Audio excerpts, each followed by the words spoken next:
नमस्कार। आज हम आर्बिट्रेशन यानी मध्यस्थता से जुड़े एक बड़े दिलचस्प और अहम कानूनी सवाल पर बात कर रहे हैं। हाँ, नमस्ते। सवाल ये कि क्या अदालतें किसी आर्बिट्रेटर के दिए फैसले मतलब जो अवार्ड होता है उसे बदल सकती हैं? बिल्कुल। और हमारे पास इस पर सुप्रीम कोर्ट का एक ताज़ा और बहुत महत्वपूर्ण फैसला है। गायत्री बालासामी बनाम ISG नोवासॉफ्ट टेक्नोलॉजीज लिमिटेड केस। 5 जजों की बेंच का फैसला है ये। हाँ, ये बहुत जरूरी फैसला है क्योंकि इसने काफी पुराने कंफ्यूजन को दूर किया है। तो इस बातचीत का मकसद यही समझना है कि भाई ये जो 1996 का आर्बिट्रेशन एंड कॉन्सिलेशन एक्ट है उसका सेक्शन 34 उसके तहत कोर्ट के पास कितनी पावर है, मतलब फैसले में बदलाव करने की। चलिए इसको जरा खोलते हैं। बिल्कुल बिल्कुल। देखिए, ये मुद्दा काफी समय से ना उलझा हुआ था क्योंकि कानून मतलब सेक्शन 34 वो तो साफ तौर पर सिर्फ अवार्ड को सेट असाइड करने की बात कहता है, रद्द करने की। हाँ, रद्द करने की।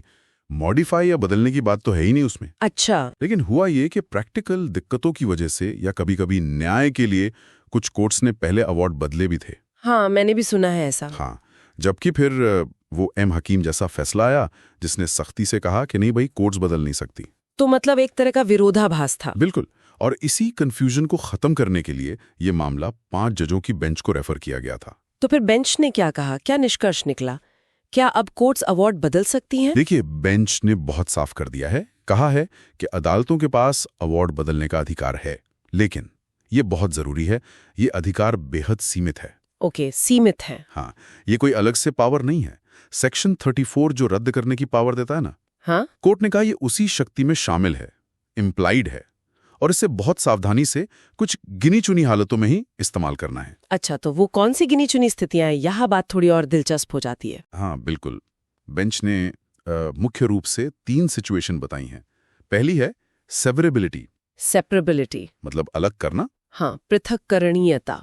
अगर मान लीजिए अवार्ड का कोई हिस्सा है जो गैर कानूनी है और उसे बाकी अवार्ड के वैध हिस्से से आसानी से अलग किया जा सकता है, बिना वैध हिस्से को छेड़े। बिल्कुल, बिना वैध हिस्से पर कोई असर डाले, तो ऐसी सूरत में कोर्ट सिर्फ उस गैर कानूनी हिस्से को रद्द कर सकती है। पूरा अवार्ड रद्द करने की जरूरत नहीं। अच्छा, ये किस सिद्धांत पर है? ये उस सिद्धांत पर है कि बड़ी शक्ति में छोटी शक्ति भी शामिल होती है। मतलब अगर कोर्ट के पास पूरा अवार्ड रद्द करने की बड़ी शक्ति है तो उसका एक हिस्सा रद्द करने की छोटी शक्ति भी है। समझ गई। तो ये हुई पहली स्थिति। हाँ, दूसरी स्थिति है क्लेरिकल या कंप्यूटेशनल एरर्स, लिपिकीय या गणितीय गलतियां। जैसे टाइपिंग मिस्टेक। हाँ बिल्कुल, टाइपिंग की गलती, जोड़ने घटाने में कोई साफ दिखने वाली गलती, ऐसी चीजें। तो कोर्ट इन्हें सुधार सकती है। अच्छा, ये तो काफी प्रैक्टिकल लगता है। हाँ, ये कोर्ट की इनहेरेंट पावर मानी गई है, न्याय के लिए जरूरी है, वरना छोटी सी गलती के लिए पूरा मामला लटका रहे। सही बात है। ये आर्बिट्रेटर की सेक्शन 33 वाली पावर से अलग है? हाँ, वो अलग है। आर्बिट्रेटर खुद भी अपनी गलती सुधार सकता है सेक्शन 33 में, लेकिन ये कोर्ट की पावर है सेक्शन 34 के तहत। ठीक है। और तीसरी स्थिति? तीसरी स्थिति इंटरेस्ट रेट मतलब ब्याज दर से जुड़ी है। ब्याज दर, अवार्ड के बाद वाले ब्याज की। हाँ, पोस्ट अवार्ड इंटरेस्ट। कोर्ट उसकी दर को बदल सकती है, खासकर अगर वो कानून के हिसाब से मतलब सेक्शन 31(7)(b) के हिसाब से बहुत ज्यादा या अनुचित लगे तो कम कर सकती है। कम कर सकती है। और अगर मान लीजिए अवार्ड में ब्याज दिया ही नहीं गया जबकि कानूनन मिलना चाहिए था, तो कोर्ट ब्याज दे भी सकती है। अच्छा, ये भी महत्वपूर्ण है। हाँ, ताकि ब्याज न तो सजा जैसा लगे, नहीं बिल्कुल कम हो। तो इसका मतलब ये हुआ, और ये साफ करना जरूरी है कि कोर्ट्स अब भी अवार्ड के मेरिट्स में नहीं जा सकती, तथ्यों में नहीं घुस सकती। नहीं, बिल्कुल नहीं। जैसे वो जमीन अधिग्रहण वाला उदाहरण, अगर कोर्ट को लगे मुआवजा कम है, नहीं, उसे कोर्ट नहीं बदल सकती। बेंच ने इस पर बहुत जोर दिया है कि सेक्शन 34 कोई अपील वाली पावर नहीं देता कोर्ट को। वो फैक्ट्स को दोबारा नहीं देख सकती, सबूतों का वजन फिर से नहीं तौल सकती। NHAI एक्ट जैसे स्पेशल कानूनों में भी कोई एक्स्ट्रा पावर नहीं है बदलने की। तो जो सेक्शन 34 के ग्राउंड्स है उन्हीं तक सीमित रहना होगा। बिल्कुल, उन्हीं तक। यहां तक कि सुप्रीम कोर्ट ने अपनी स्पेशल पावर आर्टिकल 142 उसके इस्तेमाल पर भी लगाम रखी है।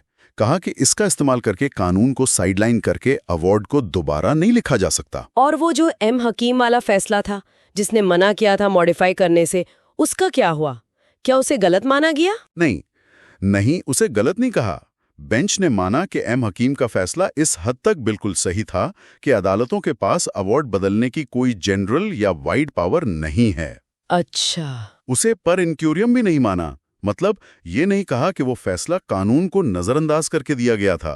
तो फिर बस इस मौजूदा फैसले ने ये साफ किया है कि रद्द करने की पावर के अंदर ही कुछ बहुत ही सीमित अपवाद हैं जहां बदलाव हो सकता है, जैसे वो टाइपो ठीक करना या अवैध हिस्सा हटाना। तो अगर मैं सार निकालूं तो कहानी ये है कि ये फैसला एक तरह से बैलेंस बनाने की कोशिश है। किसके बीच?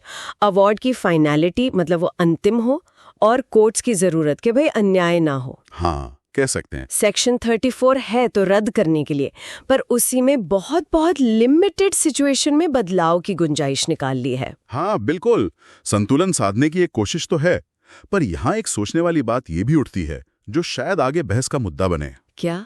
कि क्या ये जो सीमित संशोधन की शक्ति दी गई है, जो खास तौर पर लिपिकीय गलतियों या आसानी से अलग होने वाले हिस्सों तक ही है, क्या ये वाकई उन मुश्किल मामलों को सुलझा पाएगी जहां अवार्ड का कोई हिस्सा साफ तौर पर गलत है लेकिन तकनीकी रूप से इन 3 श्रेणियों में फिट नहीं बैठता? ये एक वाजिब सवाल है। मतलब क्या ये संतुलन हमेशा न्याय और प्रक्रिया के बीच सही तालमेल बिठा पाएगा? ये एक विचार करने वाला बिंदु